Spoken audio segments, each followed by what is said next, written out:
That's it. Collaboration is power, man. That's it right there. And one thing I think that we all have in common in this room is that we're all multifaceted, multi-talented, wear many hats, right? And so how do you balance that out, and how do each one of your talents complement each other? And which one came first? That's always a battle with any artist. Because I'll tell you what mine originally was music. And that led to me like trying to learn how to do video editing because I wanted to do like music videos. Video, right? Yeah, Lewis used to be a gangster rapper. Oh wow. Spit something, Louis. Do you see his old videos? 3 cuts in your eyebrow trying to wild out. Nah. No, that wasn't you? Yo, make sure when he edits this, put that picture there with the 3 cuts in the eyebrows. I ain't forget. I ain't forget. Yeah, Nice actually met me like that before. Yeah, you see? Oh my god. You see? Yo, Cyrus's face of The judgment low-key is sending me. I wish I'd have recorded that. I needed Cyrus's face on that. But anyways, this episode Bruh. ain't about me. This episode ain't about me. No, but it's still funny. One thing everybody gonna do is catch these jokes. That's it and that's all. So which one came first? And out of all your talents? Modeling. You know, I was always long and lanky. Like I was like I needed to do something with my height.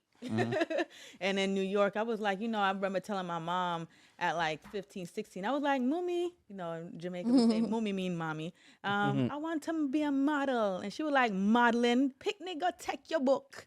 You know, that means go sit down somewhere and focus on your schoolwork. Yep. And, you know, Caribbean parents, they don't see the art as even an option. That's like maybe a hobby, you know. So for me, I was like, okay, that was a challenge for me. Like, I'm gonna show you.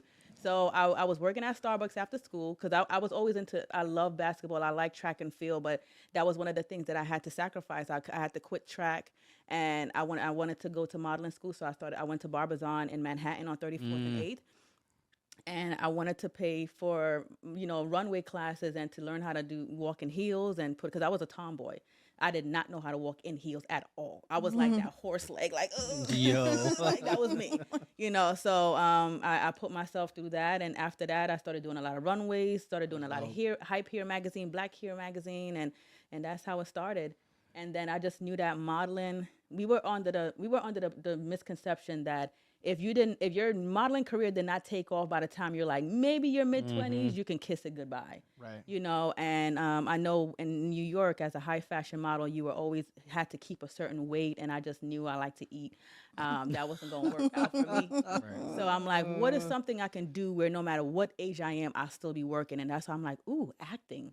Yeah. So I started taking acting classes. I'm like, okay, if I'm 70, 80, like look at Morgan Freeman, and you know, look at all these people. Yep. No matter what age you are, there's a commercial for you. There's a role there for you. So that's what made me tap into my to acting. Started taking acting classes. I wanted to learn the business, and that's important. A lot of artists always come to me, Jacinth, I want to audition. You know, because I do film production. You know, when you got casting coming out, and it's like, if you want to get into acting, you have to study the craft. Tell them. You have to study the craft. You have to know the technicality of being on set and what a certain slogan means, because when they shut out certain things, back to one, reset, and you're like sitting there in deer in headlight, that's how they know you're green. Right. You know, so you have to learn the fact that you have to lingo, know the lingo and the lingo of the like framing, the lens, and like, so you have to learn your craft, you know, and make sure your headshots are on point. Make sure you have video reels so that you can be bookable, you know. So I did the work, and I started my first role was actually written for me. I stumbled up on it. My dad is a security guard at a museum in New York, and I was like, Daddy, you know, I want to do acting, but I don't know where to start. He said, you know what? I have a Nigerian guy who is a filmmaker who I work with. Let me talk to him for you. And he talked to him. Shout out to Demaraye Denaran. When he called me, he was just like, your dad Bentley, you know, he said you want to do acting. You know how to speak patois? And I'm like, yeah, man, I know how to speak patois. Why? And, you know, he was like, you know, I got a role for you. It's an undercover cop named Simone, and you got to be able to go in and out because you're going to go undercover to bring down this Jamaican drug lord, but you're going to lure him in, which, like, you know, your sensuality, but you low-key an undercover cop. And that was my first role that was written for me, and that role took off with my acting career. That was my first role. But we got into the movie theaters in Jamaica and in the Cayman. We toured UK. We sold out UK. We sold out Canada. won countless award shows and film festivals, and it was a Caribbean content. You don't see a lot of Caribbean content. I think when you think of a Jamaican film, the first thing people think of is, oh, Top Shotters. Yep. And All the time. but after that, what else? That's it. Yep. So Diary of a Bad Man was that film that was getting a lot of love because it filled a gap. And then from there, I just started booking commercials and found an agent. And I was like, okay, I was going through a divorce in 2016 and lost everything, my lowest of low. And that's what caused me to write my book, Love After. And I wanted to turn it into a film. And that's what got me into film producing.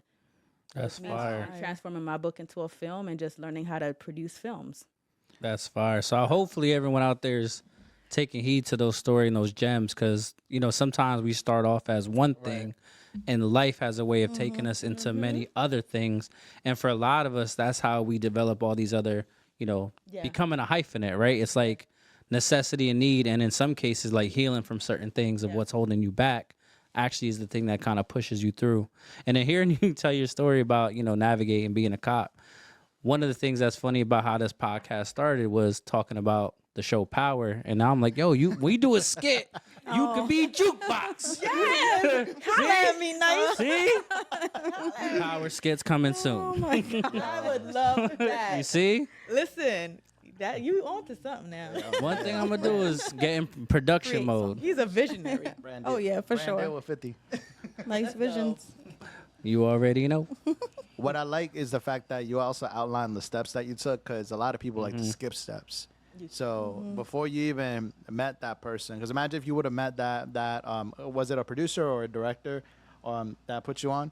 Yeah. Before meeting them, if you didn't take those acting classes, right? If you didn't have that right, like it would have been the right person, wrong time, because you weren't prepared. But you were very self-aware. You said, listen, I need to learn how to walk. I need to learn how to take these classes. And you looked at your local resources. Okay, what can I do around me in my community and stuff like that? And I feel like a lot of people lack that.